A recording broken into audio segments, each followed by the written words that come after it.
Good evening, Primary. I hope you're all keeping really well.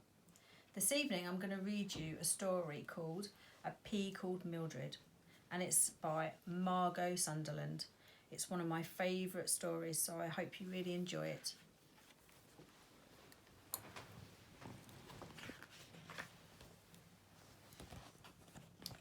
Once there was a pea called Mildred.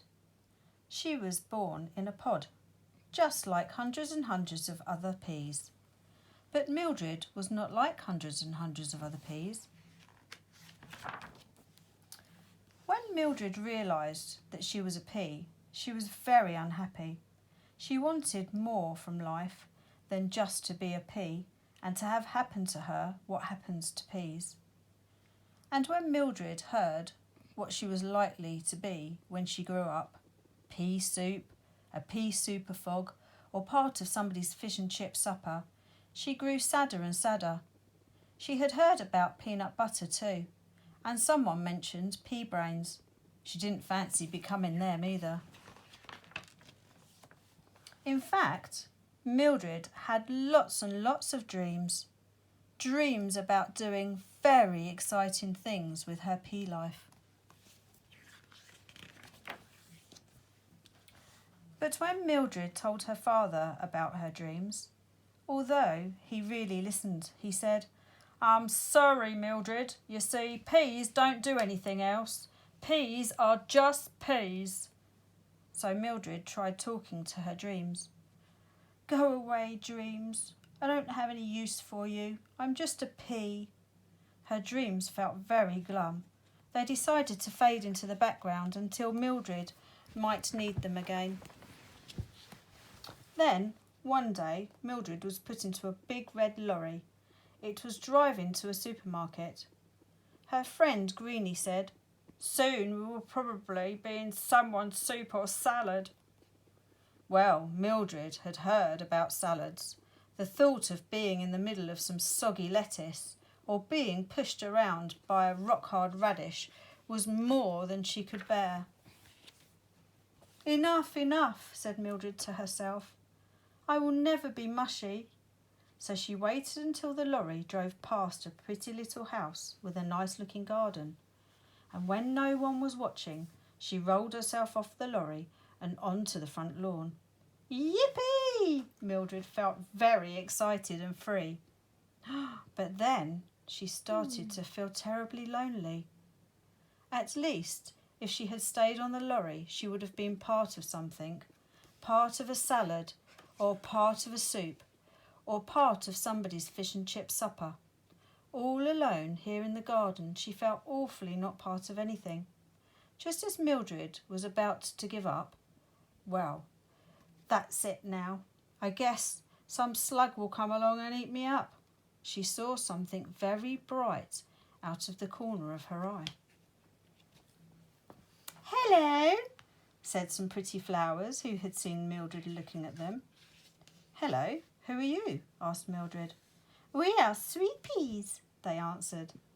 "But how can you be?" said Mildred. "I am a pea. Peas are all the same, little and round and green. Hundreds and hundreds of us, all the very same. And you are all different colours and shapes." The flowers laughed. "Well, it's true, sweet peas like us are all different colours and shapes. But although you green peas are the same colour and the same shape on the outside, there's nothing stopping you being different on the inside." Mildred thought and thought about this and suddenly found herself missing her dreams very badly. She wanted them to come back, but she had to find them first. After a bit of searching, up popped one of Mildred's most fantastical dreams. It was all about opening a tea shop. Mildred had always dreamt of opening a tea shop, but as soon as the tea shop dream appeared, so her father's voice filled her head. "Peas can't open tea shops. Peas can only be peas." Then, to make matters worse, a nasty thought suddenly bullied its way into Mildred's mind. It was all about green mush and being sat on and poked by some very mean and frightening fish and chips. Mildred began to feel very glum. But then something happened. Mildred suddenly remembered the sweet pea saying that although she looked like all the other peas on the outside, she could be different.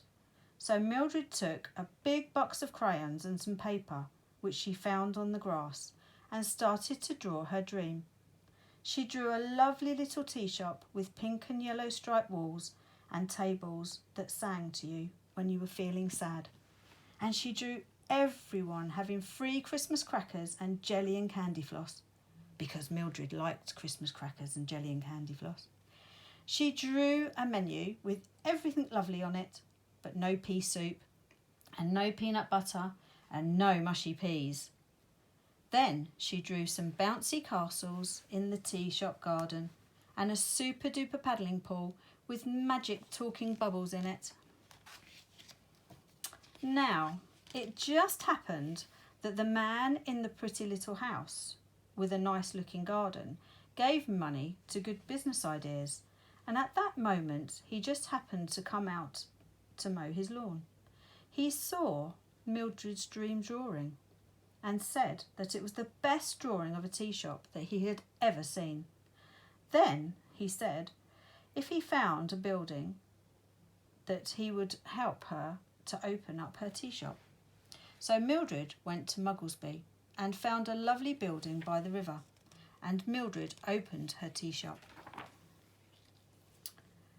And all the children who came to the tea shop loved the singing tables and the bouncing castles, and they loved paddling in the pool with the magic talking bubbles.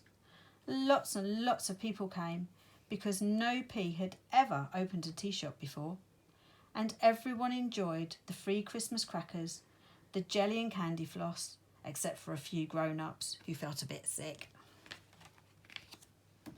How glad Mildred was then to be a pea full of dreams, a pea whose dreams had come true, a pea who dared to be different. I hope you really enjoyed that, and it just lets you know that your dreams can come true soon as well. Okay, take care, and I hope to see you really, really soon. Lots of love. Bye bye.